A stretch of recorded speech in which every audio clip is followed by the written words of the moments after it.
Good to see everyone. Not sure how many Americans we have on the class tonight, enjoying Thanksgiving. You're all muted, so I'm talking to myself. It's all fine. It's all fine. It's good to see you. Just gonna give one more minute for everybody to get online. We'll get started. Ready to go? All right. Good evening, everyone. Let's do it. Let's do it.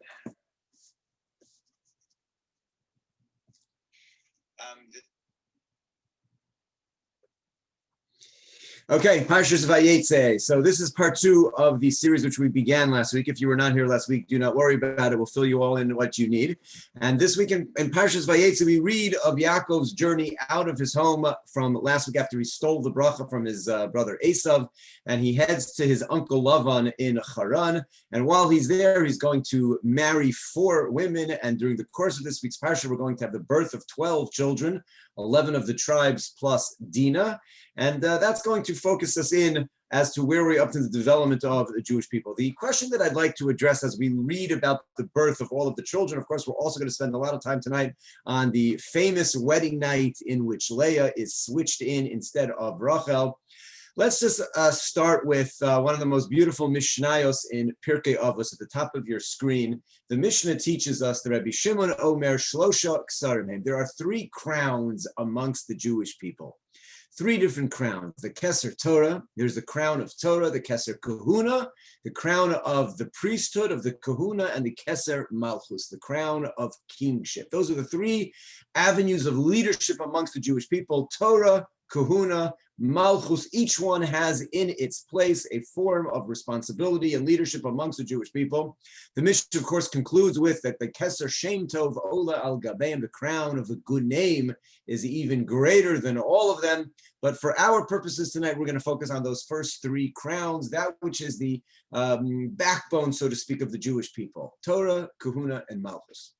The question that I'd like to address is, out of all the tribes that are going to be born, they're born from different mothers. Let's take a look and work through who mothers these 3 crowns, because each one of these crowns actually has a tribe that represents specifically these traits. So let's start with the first one, the crown of Torah.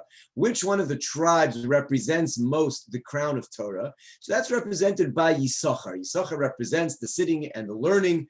Who mothers Yisachar? Who's the mother of the tribe of Yisachar? And that would be, of course, Leia. Leia is the mother of Yisachar.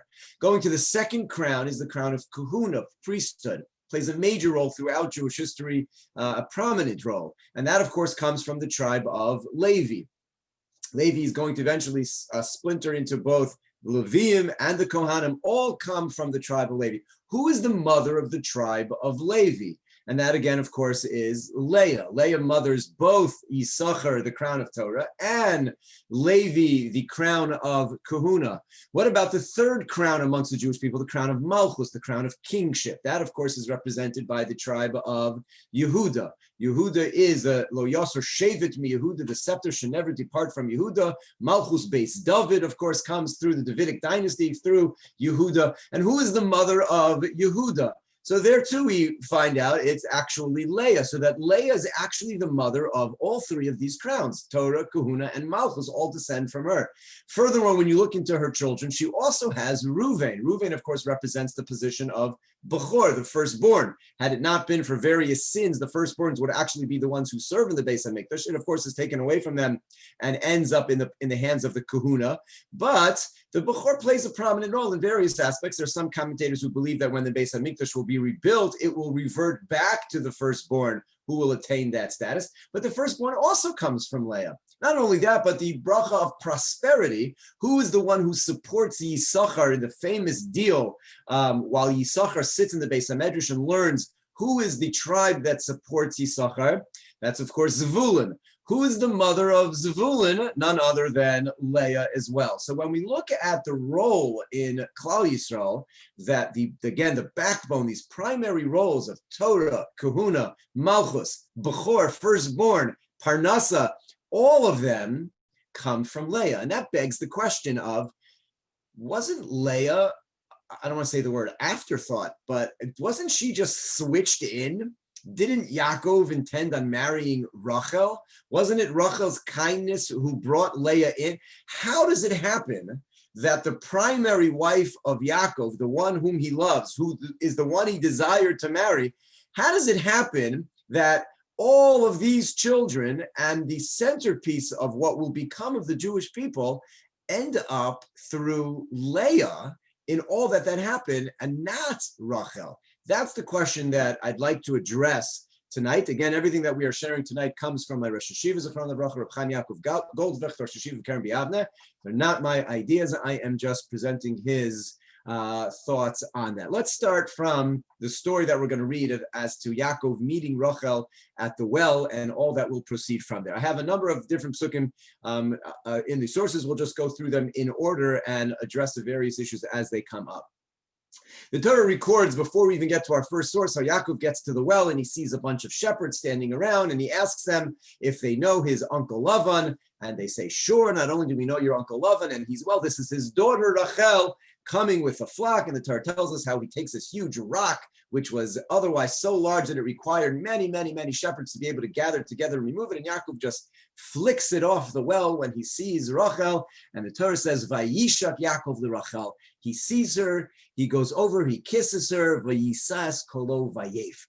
Source number 2, and he cries. Rashi tells us, why is he crying? 2 reasons Rashi gives. One is that he saw right away he's not going to be buried with her. Rachel is going to be buried right outside the city of Beis Lechem on the way into Eretz Yisrael, and he sees we're not going to be buried together, so he cries. Rashi says also, midrashically, he cried because he was empty-handed. He had nothing to give her, unlike Eliezer. When he met his father, Yitzchak's future wife, Rivka, he had 10 camels filled with goods and gold and silver and rings. And here Yaakov is meeting his wife at the well, and he's got nothing. See, he cries. Vayaged Yaakov LeRachel. What's the first thing he has to say after kissing her and crying? He says to her, Ki achi avihahu. He's the brother of her father. V'chi ben Rivkahu. And he's the son of Rivka. So she ran to tell her father. So the Torah gives us 2 ways that he describes who he is. Achi aviha, the brother of her father, and he's the son of Rivka. The second one of those is true. He is the son of Rivka. But Achi aviha, he's not the brother of her father. Rachel's father is Lavan. Lavan and Yaakov's mother are brother and sister. So when he says he's the brother of her father, he's not the brother of Lavan. Why would he say that as the very first words that he describes to her? So Rashi here makes 2 comments. First, he says in the source number 2, Karov Lav. Achi doesn't always mean literally brother. It means, like in modern Hebrew, we say Achi, my brother, my friend, what's up, what's doing? So Yaakov used that word, Karov La'avia. I'm your father's relative. So that the 2 phrases mean, he said to her, I'm your relative, Achi Avia, I'm like a relative of your father. And who exactly am I? I'm your aunt, your Rivka's son. That's who I am. Umidrasho. And then Rashi gives us a medrash that when he used the word Achi Avia, I'm a brother of your father, he said, Im liramos huba. He said to Rachel, this is the first words that he's saying to her. If your father wants to play games with me, he wants to be deceiving. A Ramai is one who deceives. If your father wants to play games, as I see, this is love at first sight. We're going to get married. I'm already crying that we're not going to be buried together. If your father wants to play games and try to stop us from getting married, Gam ani achiv biramos. I'm his brother in deception. You think I don't know how to play games? What happened last week's Parsha? I stole the bracha from my brother Esav. So the first thing he says to Rachel, the Medrash says, if you're worried about your father, the Medrash expands. Rashi doesn't give us a full Medrash, that Rachel said to him, I don't know, my father is a really deceptive kind of guy. He might pull some type of shtick. We might be able to work this through. Yaakov says, don't worry. I play that game too. I know how to be a deceptive kind of person as well. Ve'im adam kasha. But if he wants to be straight, so I'm Ben Rivka. I'm the daughter of Rivka. I could be straight too. Whichever game you want to play, I'm there. Now, this is a very interesting way of starting a conversation with your future wife. To say I could go both ways, but that's how he introduces himself according to the Medrash, Achi I could be deceptive, I could be straight. Now, coming off of last week's Parsha when he steals the bracha, so Yaakov here says, right away, he jumps in with both of these qualities. Let's go on as the Torah tells us more details about this story. He meets his uncle Lavan. Lavan runs out to greet him. He hugs him. He kisses him. He's looking to see if he's got any money on him. He's disappointed. There's nothing with him. So he says, no, why don't you come work? You shouldn't be here and do nothing. And Yaakov says, you got it. And then the Torah introduces us to Yaakov's plan because Lavan shtei banos. Lavan had two daughters. Shem hagdola Leia. Shem haktana Rachel. The older daughter is Leia, and the younger is Rachel. The Torah then gives us one piece of information about both. Ve'enei Leia rakos. The eyes of Leia were literally soft or tender. Rachel was a beauty. And that's all we're told about them. Leia has these tender eyes, and Rachel is beautiful. Vayeahov Yaakov es Rachel. Yaakov loves Rachel. Vayomer evad choshev v'shanin v'Rachel bitcha haktan. I'll work 7 years, he says, for Rachel, and he's specific because he knows that Lavan likes to play games. Rachel, your daughter, the younger one. That's the one that I want. That's the one that I love. I'll work 7 years for her. Why would we describe Leia as having these soft eyes? So the Gemara right away says, Rashi quotes part of this as well, V'lo l'gnai hu la. The Torah is not coming to say something chas v'shalom negative about Leia. It's not derogatory that we say that she had these soft eyes. Ela shevach hu lo. It's actually in praise to Leia that she had these tender eyes. Shahaisa shomas al parshas drachim. She would hear on the crossroads, B'nei Adam, people were talking. And they would say, Shnei banim yesh lo l'Rivka. Rivka has two sons. Shtei banos yesh lo l'Lavan. Lavan has two daughters. Gedoyla l'gadol, uktana l'ktana. Let's make a shidduch. The older one for the older one, the younger one for the younger one. People were talking on the crossroads. The yentas were saying, let's make shidduchim. Older for the older, the younger for the younger. Leia apparently took that very, very seriously. So she sat there, and she would ask. She's never met Yaakov before. She's never met Asa before. She doesn't know anything about them. She just knows people are talking that she's supposed to marry the older one. So she asked, this older one, what's he like? Is he cute? Is he strong? Does he learn? Tell me. So they say, Ish Rahu. He's actually a pretty wicked person. The Lastim Brios. He steals and he cheats. He's a terrible person. So she asks, Katan, well, what about the younger one? Are they both like that? What's with his younger brother? They would say, oh, what a catch. Ish Tam, he's wholesome. Yoshevo Alim, he sits, he learns, he's amazing. So she said, what? This is terrible. So she would cry until her eyes became tender from all of the crying. Now here we'd have to ask, since when do the yentas on the street corners who are talking and they said, hey, you hear? Rivka had two sons and Lavan has two daughters. Let's match them up. That's it. So now she's set, and she's never was destined to be part of Klal Yisrael. She's going to be married off to Esav, and that's going to be the end of her. And she's crying that she's stuck in this goral, in this lot to be to Esav. Fascinating Gemara discussing why the Torah tells us that her eyes are tender. Let's leave that aside and move forward. The 7 years pass. Yaakov says to his uncle Lavan, it's time. It's time to get married. I fulfilled my duty. Let me marry my love, Rachel. Lavan says, source number 5, let's make a party. Vayesof Lavan as kol anshe hamakom vayas mishtei. Gathers all the people together and they make a feast. Vayiba Erev, and it was that night. Vayikach es Leia bito, vayaveo soela, vayavo ela, and he took his daughter Leia. So that night of the chuppah, Lavan instead takes Leia, and he brings her to Yaakov, and they get married.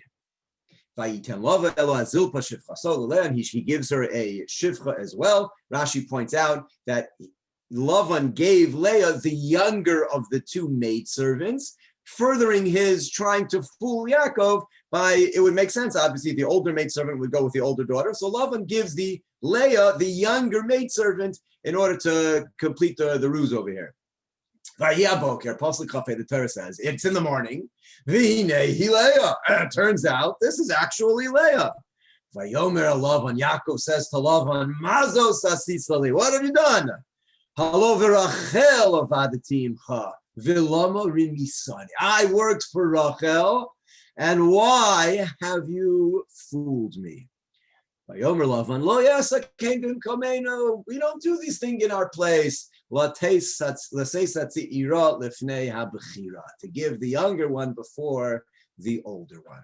So as much as Yaakov introduces himself to Rachel by saying, I can play this game with the best of them, turns out he can't. The best of him got one over on Yaakov, and Lavan was able, despite all of the preparations, as we'll see in a moment, that they had made, Lavan succeeds in giving Leia instead to Yaakov. Rashi is very troubled by the language, Vayehi baboiker v'hinehi Leia. And it came to pass in the morning, and look, it was Leia. Just in the morning, it was Leia. Why does the Torah phrase it as that way, that in the morning, it turns out it was Leia? So Rashi quotes, number 6 on your source in front of you, Vayehi baboiker v'hinehi Leia, aval balayla lo heisa Leia. At night, it didn't seem to be Leia. Why not? Famous Rashi, Lefisha Masar Yaakov Simanim LeRachel, because Yaakov had given signs to Rachel. The Gemara speaks out. Rachel knew that this is what they were afraid of from the beginning, and so they had given each other signs. We'll leave that untranslated, other than as the word is simanim. There were signs, and so Yaakov would be able to tell that it was indeed Rachel. However, as the chuppah was about to start and Rachel sees it's Leia that was thrown under the chuppah, not her, Amra, she said to herself, Achshav tikolim achosi. My sister's going to be humiliated. My sister's going to be embarrassed. This is going to be a mess. Yaakov is going to realize she doesn't have the right signs, and he's going to call my father out. And poor Leia is going to be standing there under the chuppah, ashamed. Amda umasrala osan simanim. So Rachel gave her sister Leia all of the simanim that she would need to be able to successfully stand under the chuppah. That's the story we're all familiar with as to how they were able to pull this off. Rachel gives to Leia these simanim that she and Yaakov had been prepared for, and she gives it to her sister Leia. Now let's ask a question at this point. What's Leia's role in all of this? As this whole story is playing itself out, let's just put ourselves in Leia's shoes for a moment. You're the older sister. How much older is a discussion? But you're the older sister. You've heard your whole life the Yentas talking that you're going to marry the older brother, your older first cousin, Esav. That's what you've heard your whole life. And you've cried yourself to sleep endlessly over that, because you heard that his actions were deplorable, that he's a despicable person, he's evil, kills people, steals, terrible. So you cry and cry and cry. And then, lo and behold, one day out of the blue, this young, good-looking, wholesome young man shows up, and it turns out this is the younger brother you always heard about, and he's got a thing for your younger sister. It's clear they are in love from the moment they laid eyes on each other. He wants to work 7 years for her, and it is clear to anybody watching, they are an item. It comes time for the wedding. You get yourself all dressed up for the wedding. You're ready to go. The chuppah is about to start. And without anything, your father takes you and throws you under the chuppah. You're now standing under the chuppah of your sister's wedding with the man she loves. He loves her, and you're standing under the chuppah. What does Leia say? What does Leia do at this moment? The Torah tells us nothing. It's as if she's a passive party. Just to go back to the psukim, it simply says, "Vayihi ba'ever midi pasuk chav gimel, vayikachas Leia." Lavan took Leia, brought her under the chuppah. Vayavo Eilan, Yaakov consummates the marriage with Leia. We get nothing from Leia herself. Pasuk Chavei, and it was in the morning. Vihinehi Leia, and who does Yaakov complain to? Vayomer el Lavan. Yaakov runs to his father-in-law Lavan and says, what did you do? Who is this? This is not the person I wanted to marry. I wanted to marry Rachel. Leia is left out entirely. What was her reaction? What was her thought process? What was she doing? So here I want to share with you a absolutely astounding, mind-blowing medrash. Medrash says in source number 7, Leia actually was obviously involved in this and had the following conversation, so to speak, in the words of the Medrash. V'kol hahu laila, that entire night, havitzavich la, Rachel, the whole night, Yaakov is calling out and saying, Rachel, Rachel, is this you? V'hi onyale. And Leia answers the entire night, yes, yes, it's me. Bitsafra, in the morning, as the pasuk says, V'hinei hi Leia, turns out it's Leia. Omar la, Yaakov says to Leia, Ma, remisa basra ma'a, you are a deceiver, the daughter of a deceiver. Lav balaylia have karina Rachel v'at anyasli. You're actively engaged here. Didn't I call out to you the whole night and say, Rachel, Rachel, is it you? And you answered me the whole night, Yaakov complains. Amrale, she says to him, Is Soifer de Leslie Talmidim? Is there such a thing as a Rebbe who doesn't have Talmidim? A teacher who doesn't have students? Where do you think I got this from? Leia says to Yaakov. Lo kein havitzavech loch avuch. Don't you remember last week's Parsha, Yaakov? Your father, when he was about to give a bracha, said, Esav, is that you? And I think I have the story straight. Leia says, yes, you said to your father, yes, it's me. Ani, Esav b'chorecha. I learned from you. Leia says, you're a great teacher, and now we're married. Shkoyach, I really appreciate it. Says Leia to her husband Yaakov, it's true. Guilty as charged that I deceived you by saying that I was indeed Rachel when you called out to me, but I learned from the best. And that's exactly what you did last week. This, my friends, is a brilliant insight into this approach that we have been developing as to understanding this episode, this story here at this point. Last week, a quick review of what we did last week. Last week, we learned how Yitzchak wanted to give a bracha to his son Esav, as we've mentioned a couple of times. And we asked, how could Yitzchak have been so fooled? It seems so obvious that Esav is the character that he is. What was Yitzchak thinking? And the idea that we developed from the Rosh Yeshiva is that there are two forms of avoda, two forms of service of Hashem that have the same goal, but different tools, different paths to get there. One is what he calls the avodas pnim, the avoda, the inner service inside the walls of the Beis HaMedrash, inside the walls of a Beis HaMikdash. Activities which are intrinsically holy, tefillah, limud Torah, avoda in the Beis HaMikdash, davening, learning, serving in the Beis HaMikdash. The goal is spirituality and the method is spirituality. But there's another form, a necessary partner that has the same goal of spiritual growth, but is accomplished outside the walls of the Beis HaMedrash, what we would call avodas chutz, being on the outside, which is building, fundraising, taking care of all of the bills, speaking with the politicians, getting permit, all the things which go on in life. We can go on endlessly. No institution, not the Beis HaMikdash, not a Beis HaMedrash, not a yeshiva, not a shul, nothing can function without, which we identified as, so to speak, the executive director, someone who's got to run the institution, which has the same partnership, the same goal, but it takes the form of being outside. Yet Yitzchak, we developed last week, looked at his two twins and saw right away one child who is defined as an ish sadeh, a man of the field, a man of the world, a Yodea Tzayid who knows how to hunt and all the meanings that go into being a hunter. He knew how to work the world. He knew how to conquer the world. He knew how to do everything that's necessary.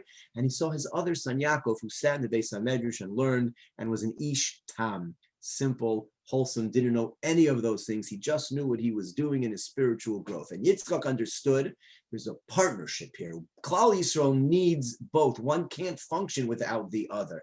Maybe in Gan Eden, all we would have is that work. Maybe in the 40 years of the desert, all we needed was you sit and study and to be involved in spiritual pursuit. But not when you enter into the land of Israel, not when you're kicked out of Gan Eden.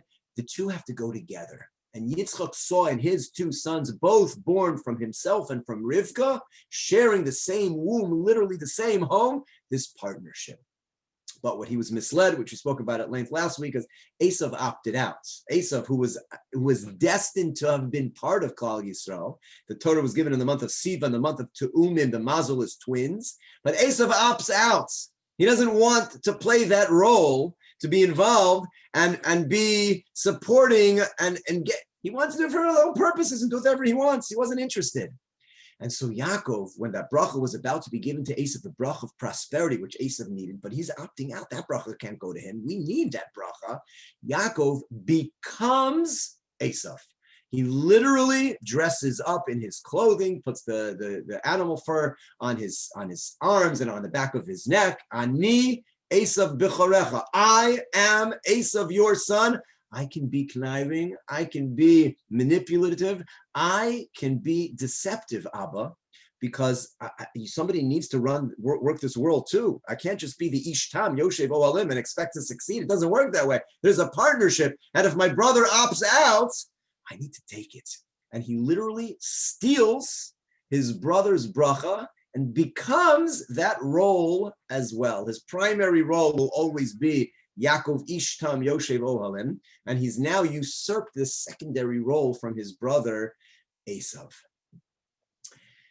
He shows up and he says to his future wife Rachel, I could do both.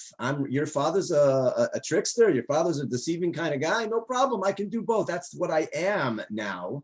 I have taken them both. Two things happen simultaneously. He's got his Uncle Lavan to contend with.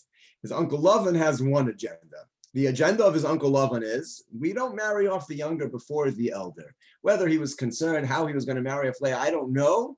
But what he says is, that's not what we do here. And so he sneaks Leia in. At that same simultaneous moment, whatever was driving Lavan to sneak Leia in, Leia has a separate agenda that is taking place at the exact same moment. And that is, I've been crying my eyes out for Esav. But guess what? Esav just opted out. I was supposed to be part of Klal Yisrael. I was always supposed to be part of Klal Yisrael. It's just that there was supposed to be a partnership between Yaakov and Esav together. I was going to marry Esav. My job is the avodah chutz. Vayeitzei Leia. We find the idea that Leia goes out. That's who she was. In this week's Parsha, when she goes out and she finds the flowers in the fields, Vayeitzei Leia. I was supposed to marry Esav. That's my role. But he opted out. But guess what, Yaakov? You took that role. It's a package deal. When you became Esav, when you took that role of not just the inside the Beis HaMedrash, but the outside the Beis HaMedrash, you got me too. I come along with that. And how is that going to happen? In the same way that you took that role from your father through the deception of the functioning in the world around us, you earned me, so to speak, in that same way. When Yaakov says, I called to you, how come you said you were Rachel? And she says, I learned from the best. Didn't you do that just in last week's Parsha to your father? And now you got me, because when you did that to your father, is what the Medrash is saying, you got me. There's a third simultaneous thing happen, besides for Lavan's trickery of wanting to get Leia married first. Leia is an active participant saying, I'm supposed to marry you now, Yaakov, because you took Esav's essence, his role in Klal Yisrael, which I was destined for. Now I'm yours. There's a third thing that was about to happen, which was Rachel and Yaakov had already given each other simanim. They were prepared for something. And because they were prepared for something, in as much as Leia now says, I'm supposed to marry you, it was going to happen in a humiliating way. because Lavan in his agenda, instead of what should have happened, Rachel gets married, and then as a secondary wife, Yaakov would marry, not a secondary, but as after he marries his love, Rachel, then he would marry his Ezer Kenegdo of his new role that he took. Instead, Lavan, because of his agenda, throws Leia in first. And now that Yaakov and Rachel were prepared and had simanim, Leia is going to be humiliated. And Rachel steps in to spare her sister from that humiliation. And the way that she does so is by giving her the simanim. The Rosh Yeshiva suggested here the following brilliant insight. What does it mean to give someone simanim? Gave him signs. So most of the times when we first heard this, and we were probably in elementary school, and we heard simanim, we thought it was some type of secret code word or maybe a hand signal. It's far deeper when we talk about the Chazal and the Midrashim and Yaakov and Rachel preparing for the simanim. On a spiritual plane, Yaakov understood he now has two roles, and his first wife that he was going to marry was going to be that primary role, which is his role, which is to be the Yoshev Ohel and to sit in the tent and learn in the spiritual pursuits. But now he took Esav's. His first wife should have been his primary role, and that Ezer Kenegdo of that primary role. And now Leia is going to be humiliated. Rachel gives her simanim. She gives her the signs of what it means to be that role of the avodas pnim. You, Leia, really are an avodas chutz person. You are really destined for Esav. Yaakov's going to pick up on that right away. It's not a matter of him recognizing a voice or seeing it. He's going to spiritually see, this is not who I'm supposed to be with. I'm supposed to be marrying now my first role, my initial primary role, which is the avodas pnim, the inner. And this isn't going to work. So Rachel gives her the simanim of what it would take. What does it mean to be that other role of the Yaakov role, not the Esav role? And she gives her those signs. And when Yaakov marries Leia first, that consummates that marriage, that union of the role of Yaakov's first role of the avodas pnim. And Rachel then gets shifted into the second role of the avodas chutz. That which we would have thought that Rachel should have been the primary wife, who should have the backbone of all of the elements of Klal Yisrael, it gets reversed. I want to show you a medrash. This is really going to be the subject of our talk, not next week, but in 2 weeks, when we learn about Yosef and Yehuda and the sale of the brothers. We're going to finish up. It's really a 3-part series. But let's just to whet the appetite. The medrash says as follows in source number 9. Lavan shtei banos. Lavan had 2 banos. The Medrash says as follows: Kebeis kuros mufuloshos misofa olam at sofa, like 2 beams that go out, extend out from one end of the world to the other. Zu ha'amida malachim, vezu ha'amida malachim. The Medrash is picking up on when the pasuk says he had 2 daughters, like they're equals. This one is going to have kings descend from her, and this one is going to have kings descend from her. Mizu amdu neviim, mizu amdu neviim. This one is going to have prophets, and this one is going to have prophets. Mizu amdu shoftim. This one is going to have judges. This one is going to have shoftim. The Medrash goes on and puts a whole list of things that they shared. However, the pasuk then continues after saying that he had 2 daughters, implying that they're equal. Then the pasuk said, Shem hagdola and Shem haktana. There's a big one and a small one. Literally, we've been translating it as older and younger, but the pasuk implies there's one that was more gadol, larger than the other. Shema Gdola, so the Medrash darshans, Leia Gdola b'matnoseh. Leia's gifts were larger than Rachel's. Kahuna le'olam, umalchus le'olam. Leia gets kingship, which is forever, and malchus, the kahuna, the priesthood, which is forever, and malchus forever. As the pasuk says, the Medrash quotes a couple of psukim. Shem haktana Rachel, and Rachel, the younger one or the smaller one, Ktana b'matnoseh, had gifts that were smaller. Yosef l'sha'a, Shaul l'sha'a, Vishilo l'sha'a. Yosef always is going to be sha'a, a temporary leader, not eternally. David Melech Yisrael, Chai v'Chaim, is permanent.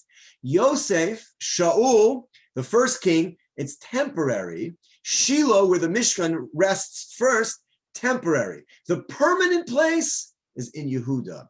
Permanent kingship through Yehuda. Permanent Mashiach through Yehuda. Through Mashiach ben Yosef first, Mashiach ben David permanent. Shaul HaMelech first temporary, that's through Rachel, but Leia is going to be the permanent. Shiloh first Mishkan in Leia's, in Rachel's section, temporary, and then the permanent one in Rachel. So that Rachel takes on the role of what was a Leia Esav, leading, beginning, paving the path, but the permanence becomes Leia. One more, actually, this week's Parsha, source number 10. Vayi kasher yolda Rachel es Yosef. When Rachel gives birth to Yosef, Vayomer Yaakov elav, and Yaakov now says, Shalcheni, it's time for me to leave. I've just had my 11th son, the first from Rachel. Send me home, the elcha el mikomi ule artzi. I need to go back to my place, to my homeland, with the birth of my 11th son, who's again the first from Rachel. Rashi comments, why does Yaakov only wake up after this 11th child is born to say to his father-in-law and uncle Lavan, I need to go back home? Rashi comments, Mishinolod Sitno Shel Esav. When the enemy of Esav, the protagonist of Esav, was born, now Yaakov feels safe going back to meet up with Esav. Shenemar v'hayu beis Yaakov Eish ubeis Yosef lahava ubeis Esav lekash. The house of Yaakov will be a fire, and the house of Yosef will be like a flame, and Esav is like straw. Eish below lehava einu shoylek l'meracha. But fire without a big flame, you can't do anything with it. Mishanolad Yosef, which is now the flame that will carry the fire of Yaakov. Now Yaakov felt comfortable and he was ready to go back home. It's Yosef who's going to take on Esav.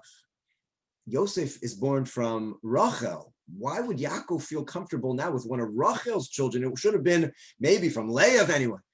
There's a switch here, and we're going to finish this thought, Mirz Hashem, in 2 weeks, how the roles of Rachel and Leia are reversed, and the permanence of Kahuna, Levi, Malchus, Yehuda, firstborn, Ruvain, Torah, Yisachar, even Parnasav, Zvulun, they all come through Leia, not what we would have expected, which is out of Rachel. Rachel is going to play the role that should have been played by Leia, and now Leia plays the role in the Masar HaSimanim, in the giving over of the signs. Leia completely plays and takes over this role. What we'll conclude with for this week is, so I'm not going to read the whole lengthy medrash over here, but the medrash describes an Eicha, describing the destruction of the Beis HaMikdash, and it's a whole lengthy discussion of what's going on in Shemayim as the Beis HaMikdash is being destroyed, and the angels are running here and there, and the Nevi'im trying to stop the destruction, and they wake up all of the Avos, Abraham, Yitzchak, Yaakov, Moshe, Aaron. They say, you have to plead on behalf of your children. The destruction is terrible, and each one gets up. Abraham says, I was willing to sacrifice my son that was born to me in old age, and you promised me everything. I was willing to tie him down. Have mercy on your children. And Hashem says, that's not enough. Yitzchak says, I was ready to be shechted. No, it's not enough. Yaakov says, I went through Lavan and he played games with me and he changed this on me and he changed that on me. And I never, have mercy on your children. Not enough. Each one, Moshe, Aaron, nobody can say anything. Until the Medrash says, Rachel stands up and says, that Yaakov loved me. He loved me a fierce love and worked for me for 7 years. But when it came time to get married and my father switched me out for my sister, and I saw that she was going to be embarrassed, nichamti ba'atzmi. I was willing, I literally gave up of myself. The savalti estavasi, I tolerated whatever desires I would have had. The richamti alachosi, and I had mercy on my sister that she shouldn't be left humiliated. Now you have to have mercy on us like I had mercy on my sister. And that, Hashem says, for that indeed, there's a crying, and all the beautiful psukim of Rachel Mivakal Bana, it's Rachel who's going to bring us home. This act of kindness, she eventually marries her husband Yaakov. It is so much greater than Abraham being willing to slaughter his son Yitzchak. It's so much greater than Yitzchak lying down. It's so much greater. Yeshiva said, yeah, when she was Moser, those simanim, when she saw her sister is going to be embarrassed, And she said, here are the simanim. The way that he understood those simanim are, you play the primary role right now. I'm going to teach you what you need.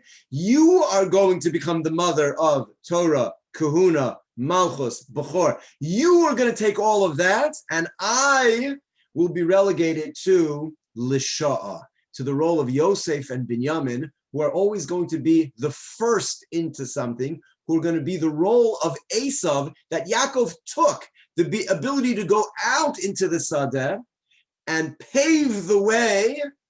I will take that role, and we'll see, Mirza Hashem, next 2 weeks. Next week is going to be a separate topic, but in 2 weeks we'll get back to this, how Rachel's children all play that role, and it's Leia's children who take the role that should have been destined to Rachel. For that, Hashem says, you were willing to give up on all of that. And for not to humiliate your sister, I indeed will give up on the humiliation that I have of the children being Ovid of the Zara and all the various sins that they've done. It's for you, Rachel, indeed, that Rachel mivakal baneha v'shavu banim ligvulam. I will indeed take them back in your merits. This idea will continue again, Mirza Hashem, in 2 weeks, just to fill up and finish this concept, this really beautiful concept of how all of those midrashim fit together. And I look forward to finishing up that up with you when we learn about the sale of Yosef and the role that this plays, again, this idea in that episode. So we'll meet again next week, talk about a different topic, and we'll get back to this, Mirza Hashem. Have a wonderful evening to all. Thank you so much. Rabbi, Shabbat Shalom, Yesher Koach. Yesher Koach, Rabbi. Shabbat Shalom. Just wonderful. Thank you, Rav. It was fantastic. Yeah. A pleasure. It's incredible, just incredible.